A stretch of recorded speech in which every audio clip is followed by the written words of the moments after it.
Hello, ladies and gentlemen, and welcome to Makin Sense, South Africa and the world's best news podcast, and the Common Sense's flagship podcast. In this show, we gather a panel of brilliant South Africans who live scattered around the world to discuss the most important South African and global news stories and ideas of the week. What a show we have ahead of us today.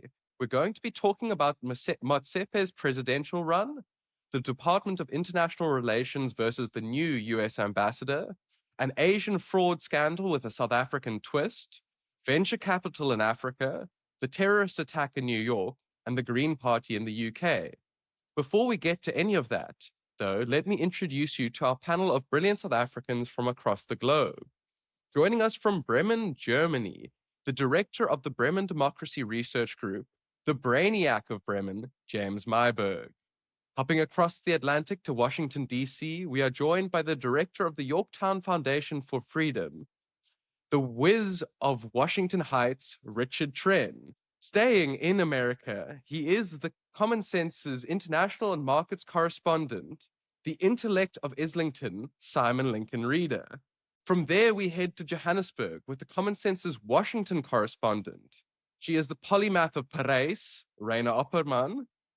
And staying in Johannesburg is the Common Sense's editor and the founder of France Cranier Private Clients, the savant of Sandton, France Cranier. And ladies and gentlemen, as always, I am your host, broadcasting out of London. And ladies and gentlemen, I have been told that I am regarded by some of our international viewers as the world's prettiest podcast host. But I definitely am the airhead of Aldgate, Gabriel Makin. So as I said, ladies and gentlemen, we are going to be talking about Patrice Motsepe's presidential run. And France, it seems as though you have been proved wrong because the media has reported that no, in fact, he said he's not running. Well, I don't think that's what he said. Last week, the South African sort of mainstream press ran a series of stories that Motsepe would not run for the ANC leadership, and we have said at length, both on this show and in print, that should his crew see a path to victory through the ANC conference in December 2027, he will run and he will win. So how do you square those? Well, what the media reported on was comments he made at a company results presentation.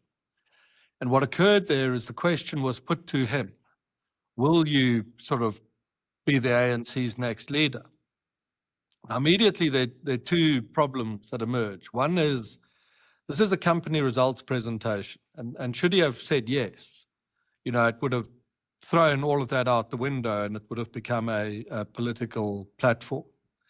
The second problem, which is even more serious, is that the ANC does not permit, certainly frowns upon, the idea of a candidate launching themselves before they've been nominated by a branch at the right moment in the process. So he couldn't have answered the question yes. So what did he say? Well, as I understood his comments, he said the following. He said, in the past, my answer has always been no, which is true. He then said that should I run, that would be a distraction from my work, which is also absolutely true.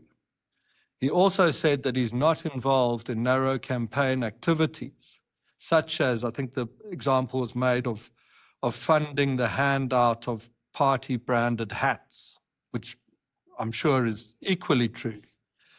And then he said that the PM in PM27, which is the campaign website, could stand for anything, which of course it could, except that if you read the site, it's full of Patrice Motsepe. So I think every statement he made was correct. I don't think a single one of those statements denied that he was running. And in fact, on my read of what he said, I think his answer was yes, we are. And so our advice remains what it's been for some time now, that this is the qualification, should his team see a way through the party conference in end 2027, which is a very, very difficult thing to get through, because it's not just a political challenge, it can be corrupt, for example. He wouldn't entertain that. Then he will run if they see their way through. If he runs, he wins. he becomes the leader of the ANC, he becomes the leader of the country. He takes growth back to a multiple of the current number. And he might very well, in the aftermath of that, take the ANC back to 50% plus. So we're going to hint at something, but we're not going to spoil anything. But there has also been, given what we're talking about now, some interesting results that have come in to us. France, do you want to just give a little glimmer to the audience as to what I'm not those allowed showed? I'm not allowed to, but I'm going to disobey. My CEO, the Common Sense CEO, sitting some way behind me here, said, you don't talk about this stuff until we're ready to publish, which is good advice, but I'm going to talk about it. We've got new polling data in. It's very complex when that happens. It does take a while to work through the numbers and check them out and make sure they're 100% and all the rest. But one of the things we've done is we've tested Patrice Motsepe, and we've done that in the past. And I'm very confident in telling you on the numbers I've looked at already, it's a rocket ship that's taking off for him, both in terms of his national support and in terms of his favorability in the ANC. Now, next week, we'll get into the details of those numbers, but they are immensely strong. It's actually quite something to see.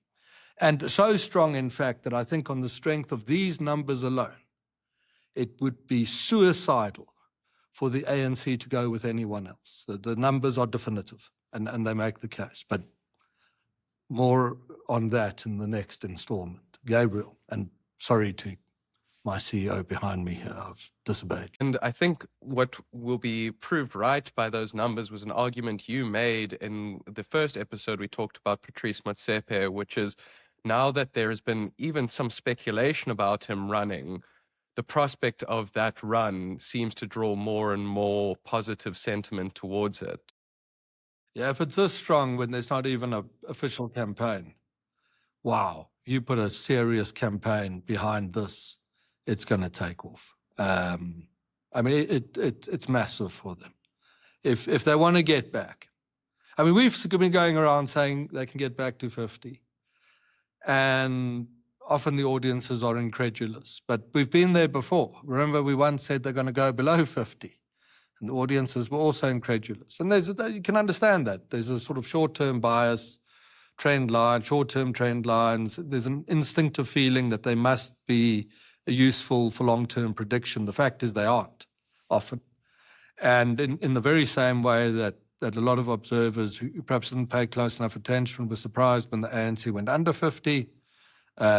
It's plausible, but not yet the prediction from us. When it is the prediction, we'll put it that way. This is the prediction. At the moment, it's plausible that if they play their cards right, they can win back the SA national majority. So we're going to stay on the topic of the ANC, but we're not going to look ahead to its future. We're going to zoom in on what has currently happened, because South Africa has a new US ambassador, and immediately afterwards, the ANC seemed to get very irked at him. So what has happened with the new US ambassador this week, France? Very unfortunate. New ambassador's a chap called Brent Bozzell. He comes from a very interesting background. His father was at Yale with William F. Buckley of National Review fame, that was so influential in carrying Reagan to power. And his father, in fact, drafted the immensely influential biography of Barry Goldwater, whose failed campaign against Lyndon Johnson was so instrumental in later in Reagan's sort of ascension to greatness. And this chap sent out as ambassador, and a couple of days ago, our great friend Alec Hogg, who runs the amazing BizNews platform, hosts him at his conference in Hermanus, which is one of the go-to strategic and political events of the year on the South African calendar. And this chap makes a speech, the new ambassador. And there's outrage in the press. I saw that the Times media group described his speech as an attack on the country. I saw that a radio station, 702, demanded that he apologize for such arrogance and that they in fact suggested he be demarched before he was demarched, which is a bit of a smoking gun, but we'll get into that on another day.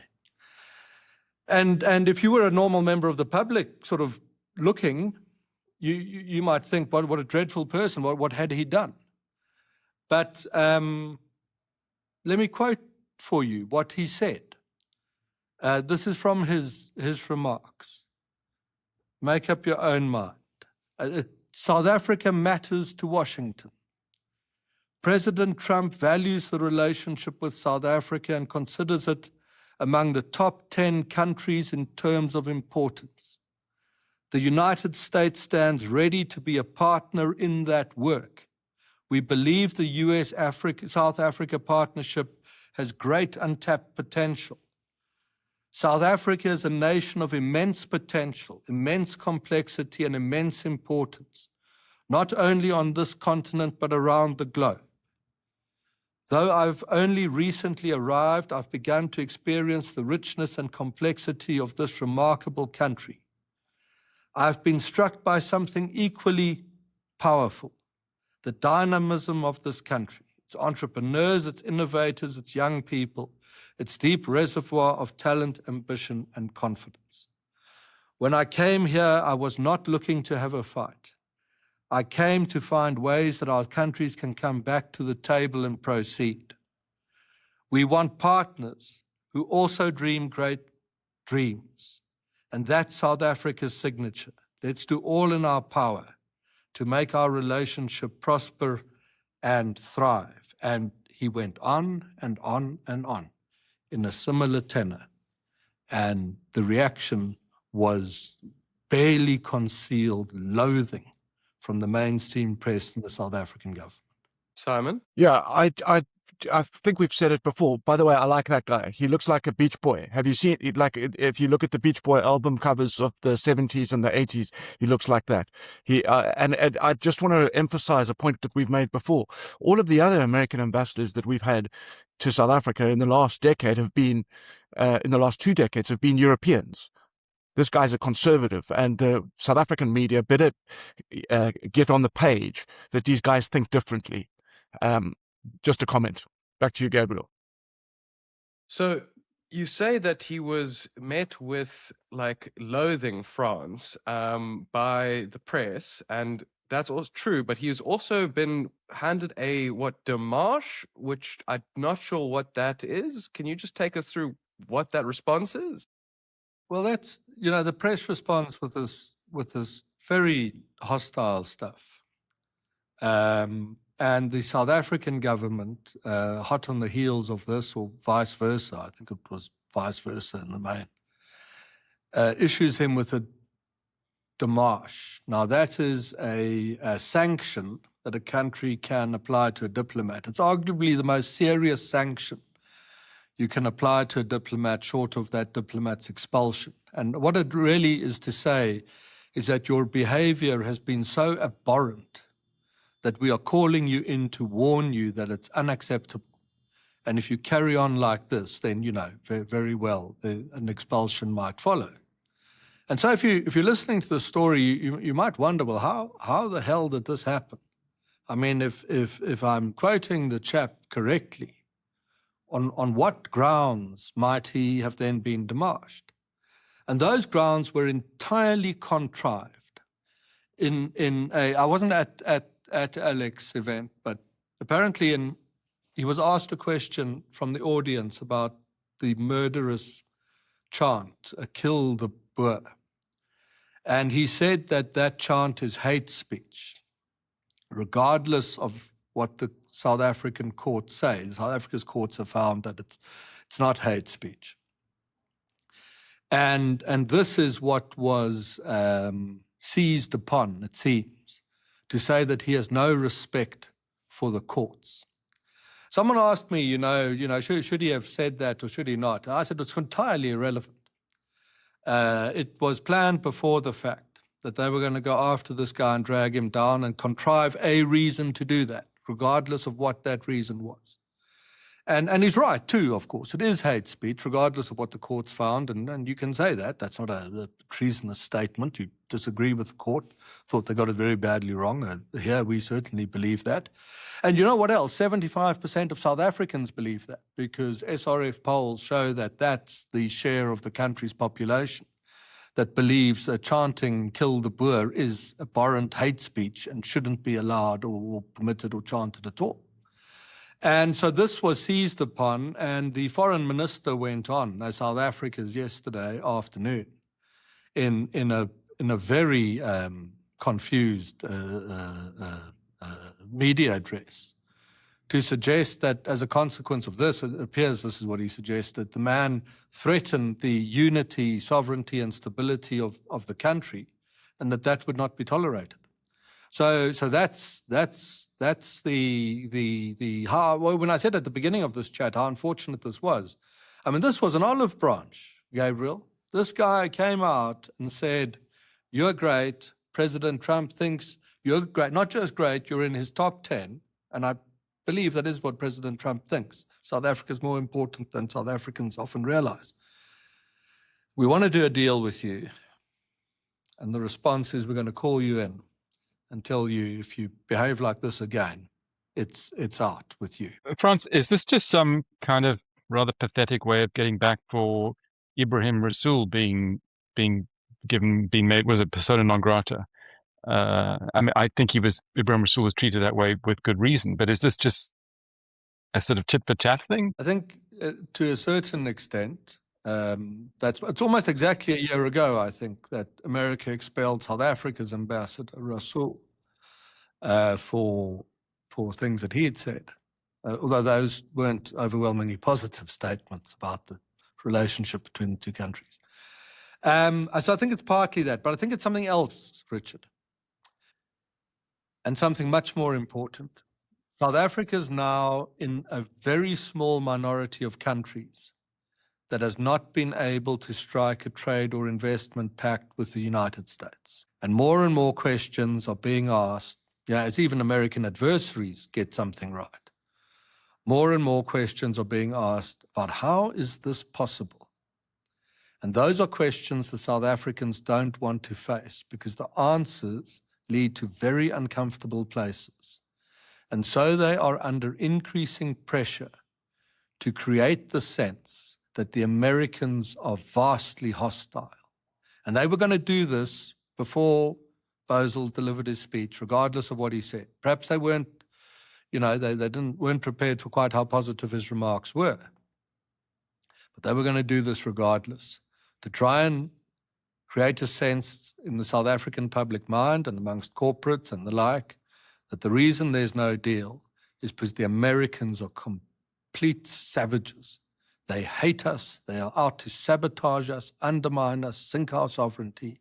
And that is the only reason, despite our best efforts, that no deal has been done. Now, my insight into that, I've got a little bit of that. Raina's got even more, perhaps, given her background in Washington. The Americans, as I understand, and I'm confident in the statement, desire greatly a new trade pact with South Africa as the beginning, and then beyond that, a vast new trade and investment pact between the two countries. And that the Americans have tried very hard to create the opportunities to do that, and that the South Africans have acted to evade the deal at every juncture that it's been offered. And this, I think, is part of that. James? Yeah, I just want to add something about Kill the Boer, since it's now back to the sort of top of the agenda. And there's background people should know it. It's an old Zipra chant from the Rhodesian Bush War. It was taught to MK guys who were being trained by Zipra in Zambia in the late 70s. They then took it to the camps in Angola. And both in the Rhodesian War and in the South African context, it was used to instigate the murder of civilians. So, in fact, it's one above hate speech. It actually has been used to actually instigate murder, and it is quite bizarre seeing both the Durko demolishing an ambassador for describing it as hate speech, and for the media then running around in South Africa pretending that was entirely justified and there's nothing wrong with that chant. So it's one of those very bizarre South African situations which it looks very strange from any sort of decent, humane perspective. Hans, you want to respond to that? Yeah, no, I think that's right, and useful history. But the very strange is the phrasing, not just on the chant, but on the whole situation. How it remains possible that a democracy like South Africa is unable to make any progress towards a trade and investment pact with the US, when that is something the US is working very hard. And if you had any doubt that the US wants that, go read the ambassador's speech. It's absolutely definitive. That's the desire. It's undoubtedly the case. It's plainly in South Africa's national interest to do that deal. It's plainly America's desire that the deal should be done, and it's now plainly obvious that a small circle of South African officials are working very hard to sabotage it and make sure that it doesn't happen. And it's incredibly interesting that, one of the points that Bozzell made in his speech is something that mirrors what you've said for a long time on the South Africa-US relations, which is that the American ambassador literally said, I am not asking for you to abandon the Russians and the Chinese. Well, the only thing we want is actual non-alignment. There's no demand to abandon Russia and China at all. I mean, it was long enough ago that I can say it. I don't identify the person. An American who said to me, we know China's all over Africa. Well, we're not going to tell you can't do business with them. It's absurd. Of course, that's okay. And that idea in the ambassador's speech is also in line with the point we might have made on the podcast last week, that as we see it, American sort of serious people are kind of happy to settle for the idea of a hegemonic zone of American influence in the Western Hemisphere. And Chinese kind of serious people are happy to settle for the idea of a Chinese zone in Southeast Asia. But between those zones, the Indo-Pacific, which is between them, both sides realize they don't have the resources or naval ability to command the territories in between. And all what they will settle there for is a degree of parity with each other. And so the speech would appear to have echoed very much the same thing. And it's false. It's just false to suggest that the demand is you abandon Russia and China completely, and if you don't, then we'll punish your trade terms forever. It's just a falsehood. And this deal can be done. But I want to, it would be a mistake to stop here, because the impression created is the ANC and the government do not want to deal with the Americans. That is equally false. Our increasing experience is that senior ANC people and some senior government people are prepared, and when no one's looking, to say, what the hell are our colleagues doing? These are not people who are ideologically invested in the destruction of the Western order. These are often people who understand the merits of just do the trade and investment pact, lift the investment rate, get some jobs going. I mean, the biggest beneficiary at the end of all of that is probably going to be the ANC itself of that. And they are not comfortable with the position. Increasingly less so, increasingly worried about its consequences. The ANC lost that election in 2024 only because the material circumstances of its voters had deteriorated. Doing a big deal with the Americans, and then right on the back of that, it's equivalent with Beijing, which is exactly our advice to the South Africans. Both sides, you are a middle power, that's right. So act like one. And use your geostrategic importance to extract vast concessions from both sides. I would say comfortably the balance of serious opinion in the broader ANC family and in the broader South African government family is that, of course, that's what we need to do. And even those people are becoming suspicious or confused about why their peers are finding it such tough going, let alone taking an olive branch like this week's and trashing it. On that point, I think we're going to shift our attention away to a topic that we have not covered very much at all in this podcast, although it is something that is very newsworthy, and that is financial crimes, topic that the ANC might be very familiar with. So there's been, Simon, there's been another major fraud scandal in the Far East. But before we get into that, can you just give us a bit of context about kind of these fraud scandals and some brief history about them as well? Every maybe 4 or 5 years, one of these major fraud scandals gets vomited up, and the South African audience is probably familiarized with the term Ponzi scheme. In 2008, at the global financial crisis, the documentary of which will involve a chapter by a chap called Bernie Madoff. And a Ponzi scheme, very simply, is put money into nothing. You get other people to put money into the same nothing, and you hope that you get out soon enough, because the thing collapses when you run out of people to put the money into nothing. So that was the Madoff model, and that was 2008. But the following year, South Africans got it in the face again when Barry Tannenbaum was exposed for running his own Ponzi scheme, and that revealed a number of high-profile South African families being exposed in that. Barry Tannenbaum, by the way, now drives an Uber in Sydney, and well done to him.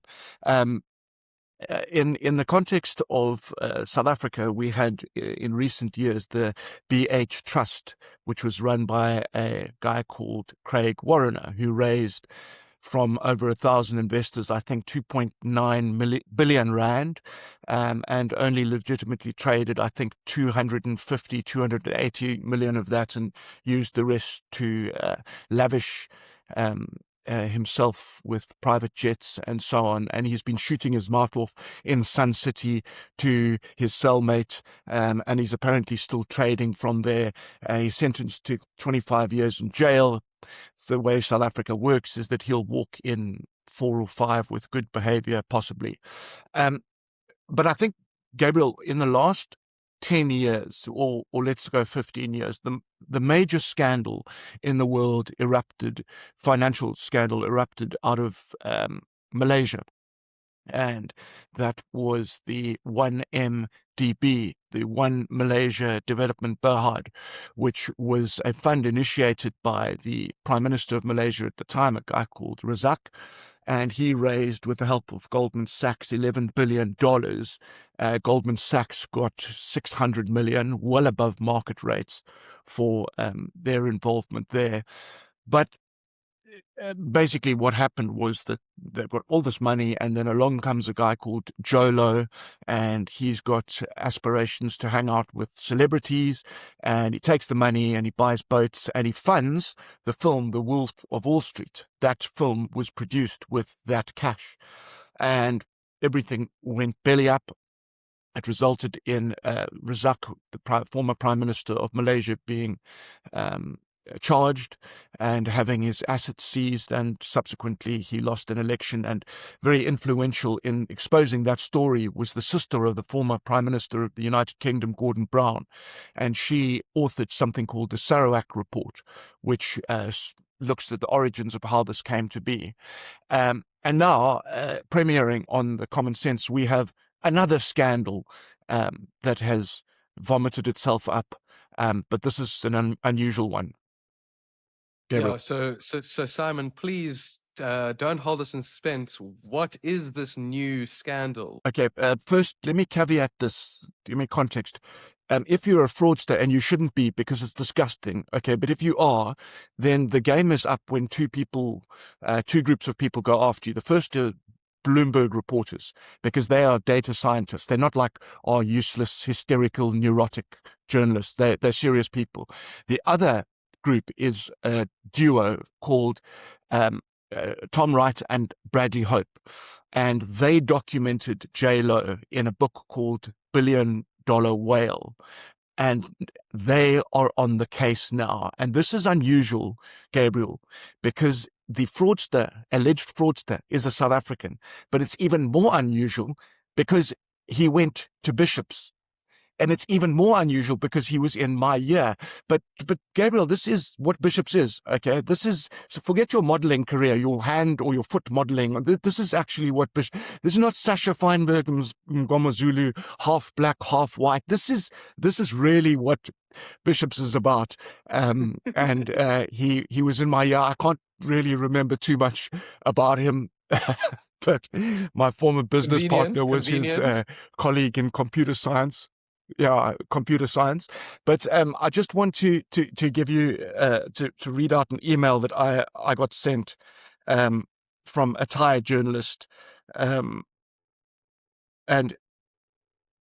it starts off. Let me get to the bottom of it. Dear Mr. Reader, you see, this is the Thai people, so well mannered. Okay, not like our or Financial Times or guys. Do you want to meet at the local Turkish boss? No. Dear Mr. Reader, here with the summary of the allegations facing Mr. Benji Marburger, committing investment fraud by deceiving a foreign victim into transferring over $30 million for non-existent or failed projects in stocks, real estate, a private jet, and energy businesses between 2016 and 2022. Nice one, Benji. Money laundering on a massive scale, including handling up to 1.5 billion in illicit funds from scam operations through a network of companies, properties, and land deals in Cambodia and Thailand. 3. Operating and facilitating cross-border scam networks, including cyber scam compounds in Cambodia that target victims globally with online fraud schemes. 4. Involvement in human trafficking linked to scam centers where workers are allegedly trafficked and forced to participate in fraudulent operations. So basically, when you get a call and a guy is telling you in an Indian accent, you must give him your PayPal details, okay? He's a slave and Benji owns him, okay? Number 6, bribing Thai politicians, bureaucrats, and officials to protect and expand his criminal empire, undermining democracy and facilitating illicit activities. Final, number 7, close associations with the Cambodian criminal kingpins, such as Yim Leek. This guy's his surname is Leek, L-E-A-K. Kok An, Lai Young Fat, and Chen Zi to money launder from scams, casinos, and land flips. The guy's in big trouble. These 2 authors, they're on the case. They've got a website dedicated to that. Perhaps we can put that in the comment section for our audience. But I also have heard from Benji's lawyer. Okay, and Benji's lawyer says, no, this is all a civil case and everything's been blown out of proportion and the people are out to smear his reputation as a businessman in the Far East. No, Benji, you told too many people that you went to Bishops, okay? You made the fatal error of doing so. Told too many people you went to Bishops. They got offended, and now they're coming after you. So that's what, and I think this is going to unfold interestingly in the next weeks and months. I'm giving Benji the opportunity. Benji, if you're listening to this, come onto the show. Come onto the show before Tom and Bradley get their teeth stuck into you, because then you're going to be finished.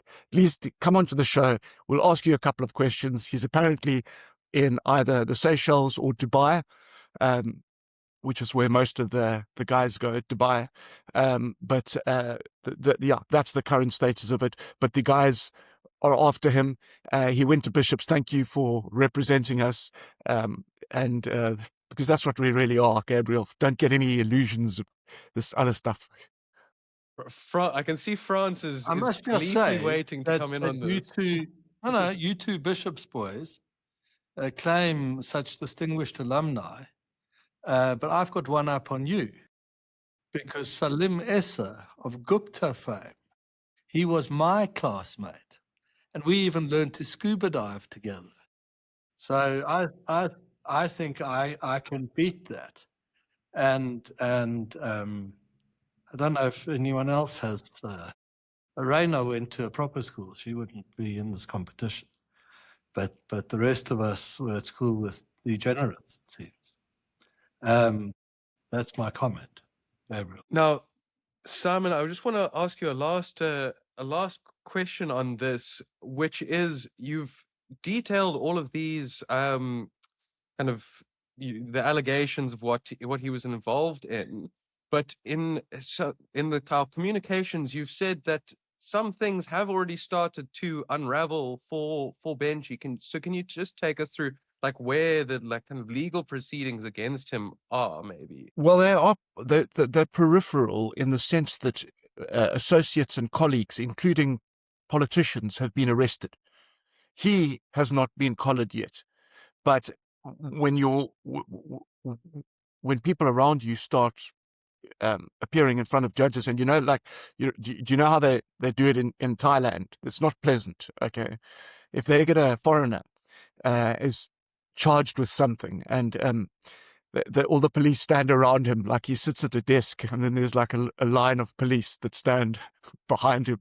That's the perp walk in countries like Cambodia and Thailand where he's accused. But Gabriel, they've made a series of arrests of his accomplices. He has bought apparently a boat, and as I said, Benji, come on, tell us about your boat. And that's where he's living, and so they haven't got him yet. And interestingly, just as a final point on this, Jolo is also considered to be living on a boat that he bought with the proceeds of the money Goldman Sachs raised for the One Malaysia Development Berhad. There was also a rumor, which has been unverified, that Jolo was now under the thumb of the Central Committee, well, the Chinese Communist Party, which is, as I said, it's unverified, but that may explain why there's been an absence of prosecution against him. Often, that if you're a bad guy, if you're a fraudster, you do look for protection in organized crime as a shield against these sorts of things. So we're going to go from one financial story to another, and we're going to go to you, Raina, because you wrote an incredibly fascinating article last week about venture capital in Africa. So what is venture capital, and why does it matter to Africa, and how did Africa fare in this space? Thanks, Gabriel. Yes, let's start with the basics. What is venture capital? So venture capital, or VC, is an investment asset class. A venture capital firm will raise a pool of money from investors, and they will place it into a fund. And then that fund is deployed into a portfolio of startups. Sometimes up to 30 startups will be part of this portfolio. And the model is very simple. Most of these startups will probably fail, but the goal is to find one or two companies with such extraordinary growth potential that their success alone returns the entire fund and generates profits for its investors. So it's a high-risk, high-reward strategy. And because of that, venture capitalists are constantly searching for the next breakthrough technology or category-defining company. So where venture capital dollars typically flows, it's a pretty strong signal of where the next wave of innovation is emerging that can really provide this sort of outsized, extraordinary return. So when you look at Africa raised $3.9 billion in venture capital in 2025. And this is according to the African Private Capital Association, who released a report on the funding landscape. And at first glance, this sounds pretty substantial. But if you look at it in a global context, it is really minuscule. Globally, more than $500 billion was deployed in venture capital, and Africa accounted for less than 1% of this total funding. So this is seriously striking when you consider Africa's enormous growth potential. It has one of the fastest growing consumer markets. It represents about 20% of the world's population, and sub-Saharan Africa alone is growing at about 4.4%. So that's one of the fastest growing regions in the world. So you would think that Africa is really the perfect place for a high-risk, high-reward strategy for like venture capital. But unfortunately, the dollars just haven't meaningfully flowed into Africa. Also, something interesting about the money that has flowed into Africa, isn't there, Raina? So, like, where did the funding go, and into which startups or which industries? So when you unpack this 3.9 billion headline figure, two themes stand out. The first theme is the high concentration of funding that went into climate-related companies in Africa.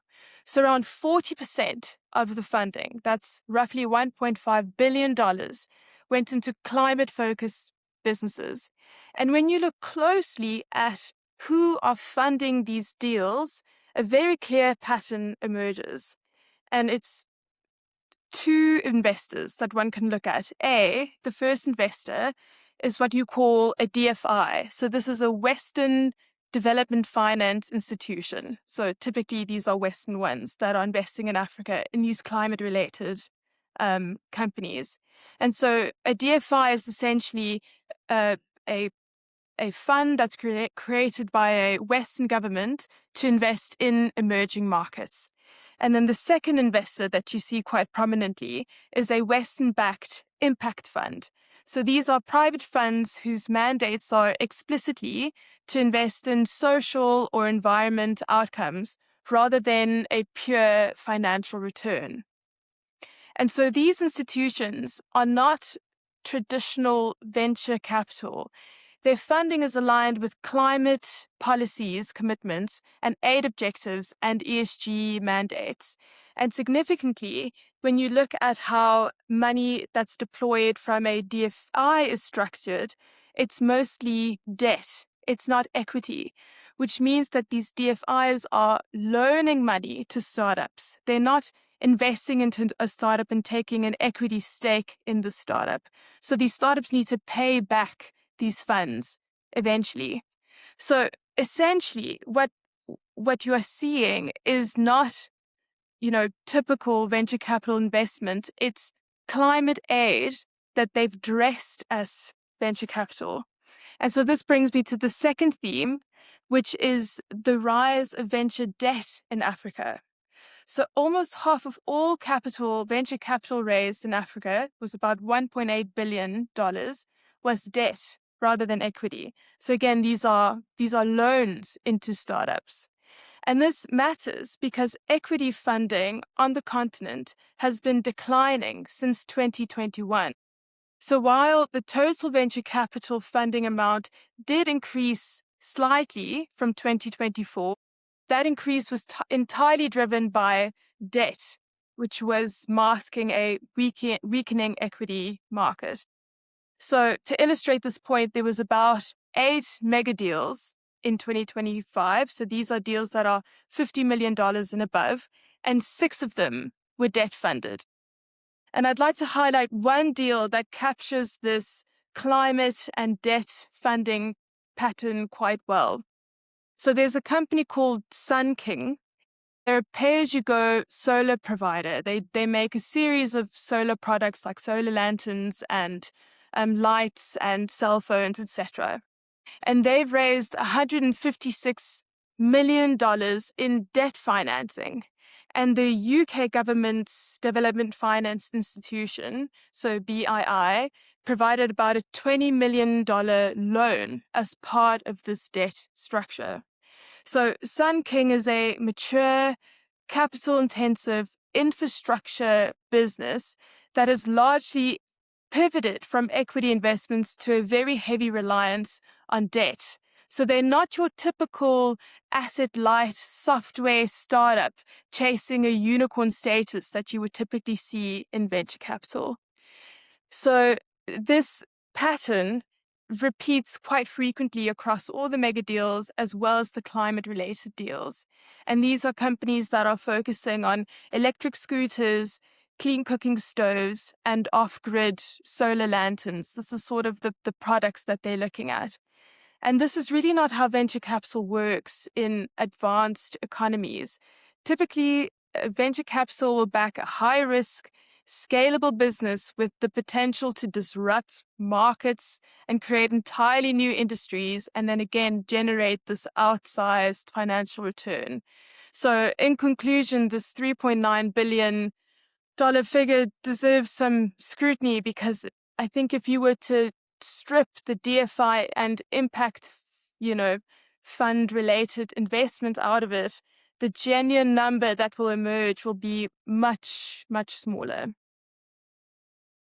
So I'm hearing all of that, but the one thing that comes into my mind, though, is, maybe the reason why these venture capital funds aren't investing in Africa is because it's not the right environment for them to come and invest large sums of money into. So, like, what needs to be done in order to attract, real venture capital investments? Gabriel, I think the best way to answer this question is to start with the exemplar case for Africa, because the blueprint for VC in Africa already exists and is thriving. So in 2025, about 39% of venture capital investment went into fintech. And so this is showing where investors in Africa are really seeing genuine commercial opportunity. So fintech is really important for Africa because a sizable portion of the African population are not able to bank with typical commercial banks. And I mean, for a number of reasons. For example, if you have to provide a proof of address in order to open a bank account, that locks out millions of Africans in the banking sector. But over the past decade, African fintech platforms have been really innovative and incredible in providing these types of solutions for Africa. So a very strong success story is a company called Optasia. So this is a fintech platform. It's born in Africa, and it went public on the JSE last year for about $6 billion. And the premise of this company is very simple. It provides credit to hundreds of thousands of Africans that cannot receive credit through a traditional bank. So they've created the technology to be able to map Africans' movements and to understand what sort of credit line they would be able to achieve. And then they can extend this credit to these Africans.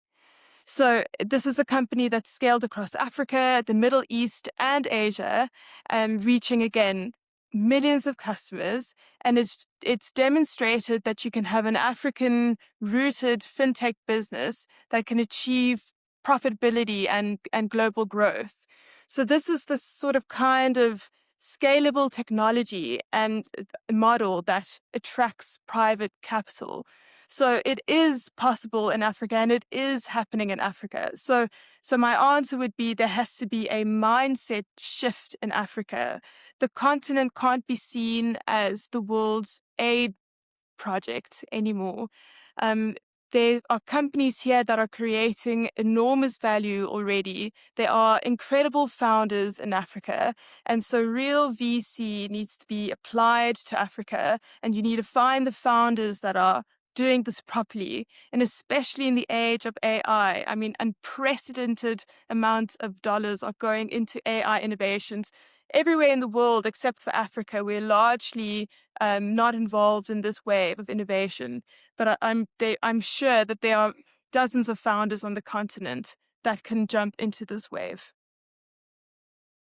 So we're going to turn from this financial story to a story that concerns the financial heart of the world, which is New York City, because Richard, from what I've read in the media, there seems to have been some incident involving a bomb, a protest outside of the mayor's residence in New York, and and Mamdani. Now, I'm not sure how those are related to each other, but I'm sure that something happened in New York. So can you tell us what went on?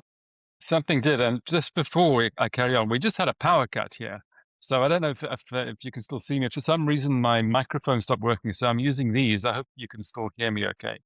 But if anyone's in Joburg, feel better about yourself, because here in the most powerful city on earth, we also have power cuts, weirdly. So yes, there was a little incident in New York City, and I say little, thank God, because it could have been very ugly. This incident is interesting, not so much because of what happened, but because of how it was reported. And I think it's revealing of what's going on in this country and in the West more generally. So what happened? So as we've discussed, Zohran Mamdani is the mayor of New York. He was recently elected. He's the first Muslim mayor of New York, and very upfront and upfront about his religion, and has cited the Prophet Muhammad in his speeches, and on mentioned how this guides his policy thinking. So there was a protest outside his house, Gracie Mansion, last weekend, and there was an incident there. Let me just tell you what happened. So basically, two IEDs, improvised explosive devices, were thrown. And let me just read to you the way that Mamdani reported on this. He said, this is the mayor. Yesterday, white supremacist Jake Lang organized a protest outside Gracie Mansion, rooted in bigotry and racism. Such hate has no place in New York City. It is an affront to our city's values and to the unity that defines who we are. What followed was even more disturbing. Violence at a protest is never acceptable. The attempt to use an explosive device and hurt others is not only criminal, it is reprehensible and the antithesis of who we are. And he goes on for there praising the police. Now, from this, you'd think, well, these protesters, these right-wing protesters, threw an explosive device. You'd be wrong. What happened was that this guy, Jake Lang, who I'd never heard of, he's some sort of white supremacist, he managed to rustle up 20 people to go and protest a sort of an anti-Islam march outside the mayor's mansion.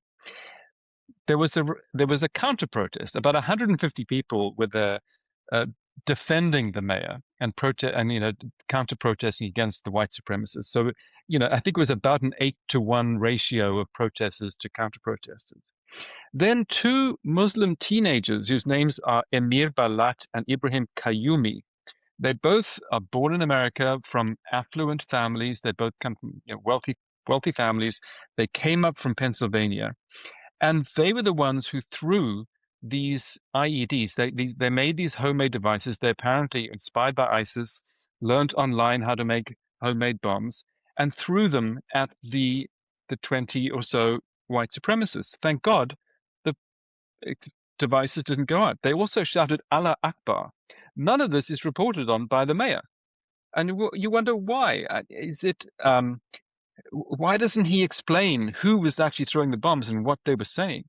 It's Richard, almost Richard, on that, I want to ask, because it wasn't just the mayor who misreported it, because I was trying to figure out what was happening, and I went to all of the the big news sites across the world, and I couldn't get a straight picture of what's going on there. It gets very interesting, because here listen to how the New York Times said that they were writing about this, and they said that these two brought with them a jar wrapped in black tape that contained nuts, bolts, and screws, and a hobby fuse.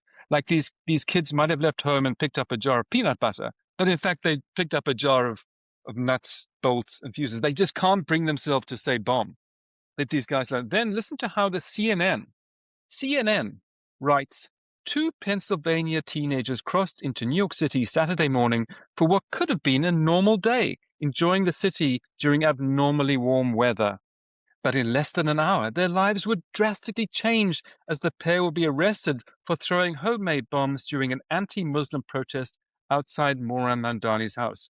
The CNN anchor, Abby Phillips, just said that there was an attack on Mayor Mamdani. So this was, this is insane. I mean, someone was joking about how you would describe the 9/11 attacks. This 11 peace-loving Muslims got onto a plane. They found themselves in the cockpit, and they happened to be in front of a tower in New York City. Why do we raise all this? Now, to be clear, CNN has taken down that post, and the mayor then did some heavy cleanup. A couple of days later, he came out and actually made the point that in fact these were Islamists inspired by ISIS who attempted to attack and murder people on the streets of New York City. Why is this important? I was at a couple of days ago. I was at a conference organized by the National Review Institute. National Review, conservative magazine, getting back to Brent Bozzell, founded and edited for many years by Brent Bozzell's brother-in-law, William F. Buckley. And this was a conference on anti-Semitism, and there were 3 Republican senators spoke. This NRI National Review rather is a sort of the cornerstone of the conservative movement here in the United States, and there really is a deep concern of rising anti-Semitism on the right in the United States, and there's a concerted effort from the highest echelons of power, starting in the White House and across in the Senate and in the institutions on the right, to root this out and address it and confront it vehemently. What you see on the left, where there is widespread anti-Semitism, a lot of it driven by Islamists, there's this sort of attempt to whitewash it, just sort of just airbrush it out as though it isn't happening. It's very disturbing. This is what you see when, after October the 7th, people start chanting about genocide. People start chanting about globalize the Intifada. This is it. We're living through it. And the institutions on the left, the media, and the leftist elected officials do not want to confront this. And it's extremely disturbing. That's all I want to, that's all I want to say about this. Is it is freaking me out, and I don't like it. That's the end of my rant.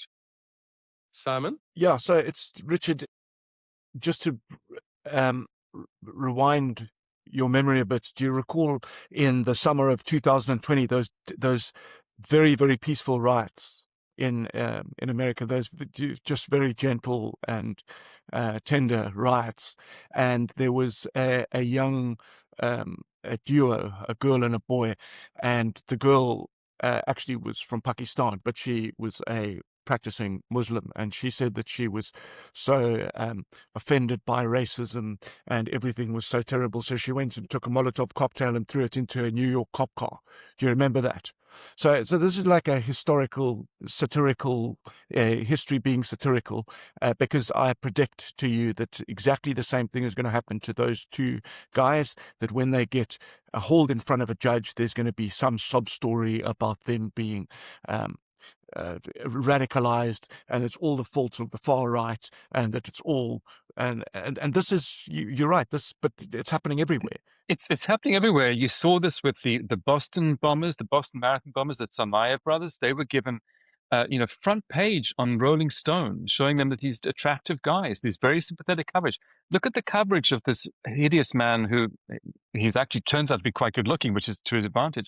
The guy who killed the healthcare executive, Brian Thompson, who's treated like a hero among the left. There is this, I mean, this is not new, this trend of romanticizing violence on the left and only ever focusing on violence on the right. And it's, like I said, it's very disturbing, and we have to call it out wherever we can.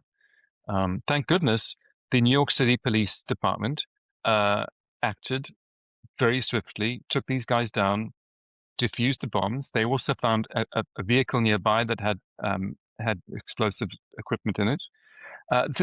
There's these 2 images that I think are great from this incident. One is from the counter-protests, and the left-wing counter-protest is defending Mandami. The leader of it has a bullhorn, and one of these teenagers, I forget which one, kind of vaults over him, uses his shoulder to get some leverage to throw the bomb, which is it's revealing in itself, like the Islamists are using the useful idiots on the left to get this. And you saw this in action on the streets of New York City actually happening. And then the other picture is of this cop jumping over a barrier and taking this guy down. these are the two sort of images of the poles apart images of what's going on here. And I obviously the cop should get an award. And we should be ridiculing the left that is trying to whitewash and support this kind of violent Islamism. So we're going to stay on, although we're in overtime, and I've promised though this last section will be quick, ladies and gentlemen, as quick as we can make it. We're going to stay on this topic of the left and its kind of embrace in the West of very kooky ideas, because James, you're going to tell us about a little bit about the fact that the Green Party has seemed to be on a bit of a tear in the United Kingdom. They won a recent by-election, something that I think Simon talked about, in which they were campaigning in Urdu at various points. But immediately after that, there was some very shocking poll results about the Greens. Yeah, so after the Greens won that election, they the polling. Well, I looked up what the latest polls and Reform and the Greens are sort of neck and neck in the UK, with Labour and the Tories, sort of following quite far behind. And then if you look at the demographic breakdown, the Greens are very, very strong among young university students. So in the university towns, they're very strong with young women, and they're very strong, with the youth. And according to some sort of projections I've seen, they would win the election if the voting age only went up to 50. So you have this very interesting situation. And what it made me think of is, I at one stage I did a lot of research into Singapore's history. And, if you go back to that period, which is the 50s, 60s, and even earlier, the revolutionary class in Singapore were essentially the frustrated young Chinese speakers in the city. In Singapore, there was a big divide between English speakers and Chinese speakers. And the English speakers, they could go into the sort of colonial state, which was English-based. And then you had the Chinese speakers, and they were very bright, educated, but they only spoke Mandarin. Well, they would have been taught in Mandarin or whatever, so there was this intense sense of frustration among that grouping, and so the Malay Communist Party was very powerful at the time, and so this was the class that was very, very drawn to communism, and you saw it also in Vietnam before that. That was a French colonial state. The native Vietnamese were a very well educated class, but they couldn't progress because all the high level state institutions were reserved for French people, and so that's the sort of classic revolutionary class. Are these youngsters? They're getting educated. They come out of the universities and they're blocked. They can't progress. And one has that. Is that what is now happening in England? That you are educating people. They come out of the universities. They're not good jobs for them. You can't afford. The rents are sky high. You've got no chance of buying your own property. And what do you now do?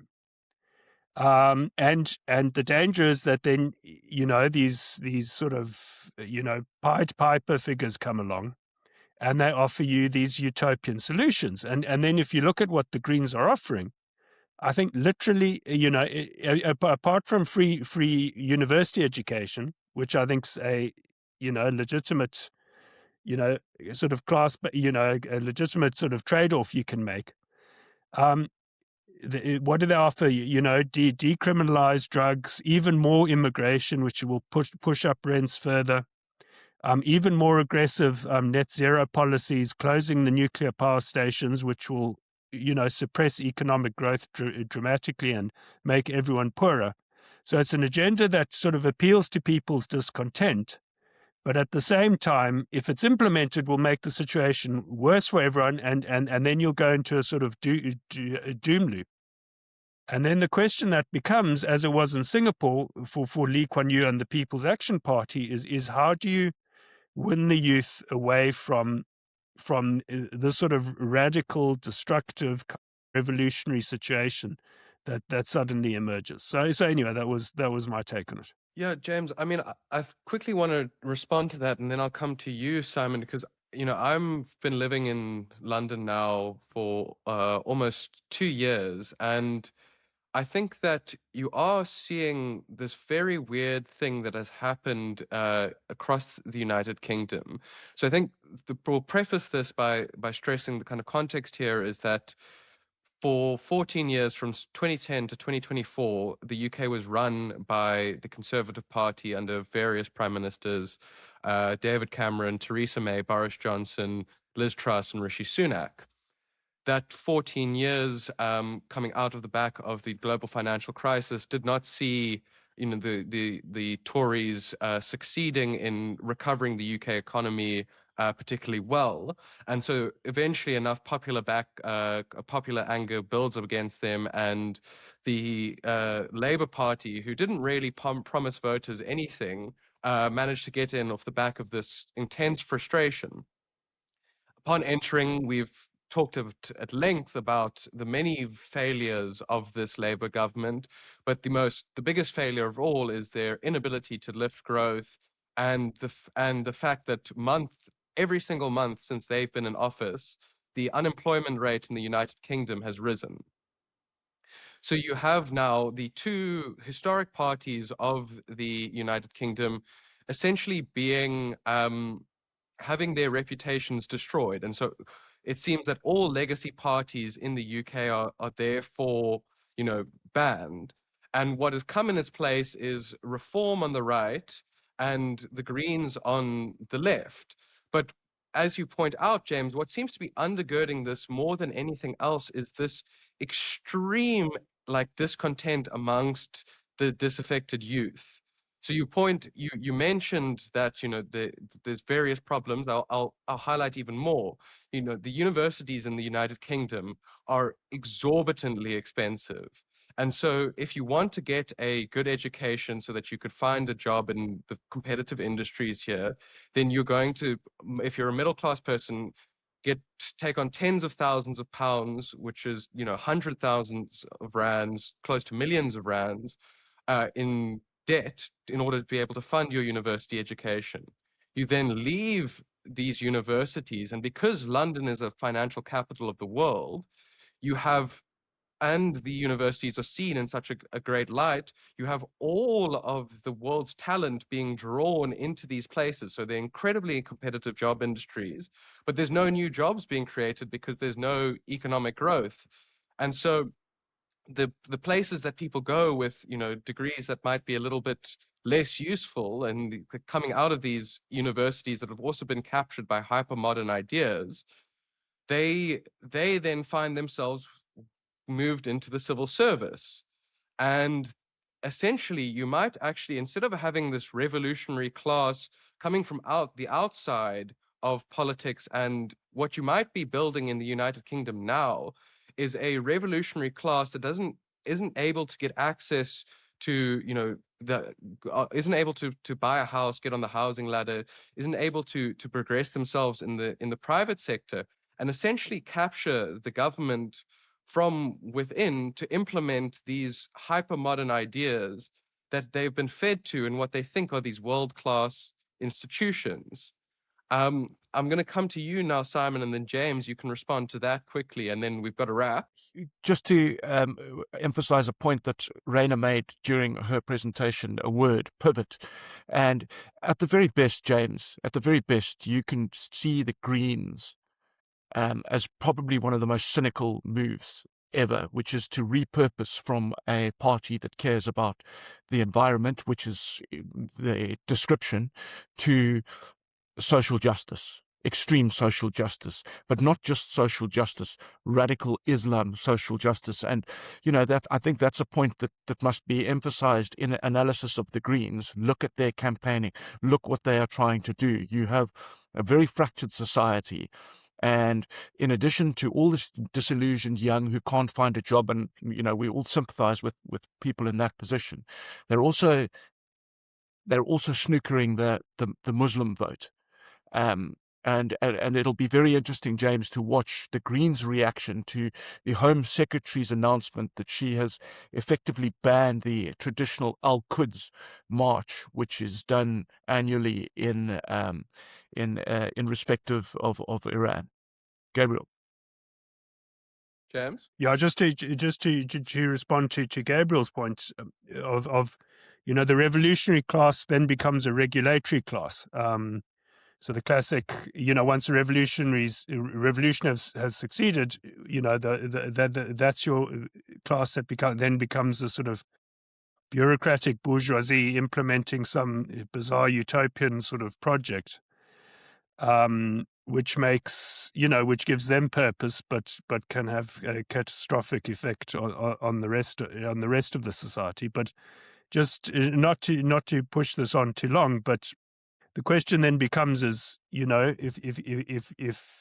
you see that agenda as destructive, what as a liberal or conservative do you then have to do to head it off, to address the legitimate grievances of people, while leading them away from these sort of Pied Piper sort of characters who potentially can cause huge damage, not just to their followers, but to the entire society itself. But that I think is a discussion for another day. Yeah, I mean, I think just to give a short answer that we at the Common Sense might give is to reclaim a lot of the values that made Western societies the incredible places that they are in the first place. But Richard, you want to have a last comment on this?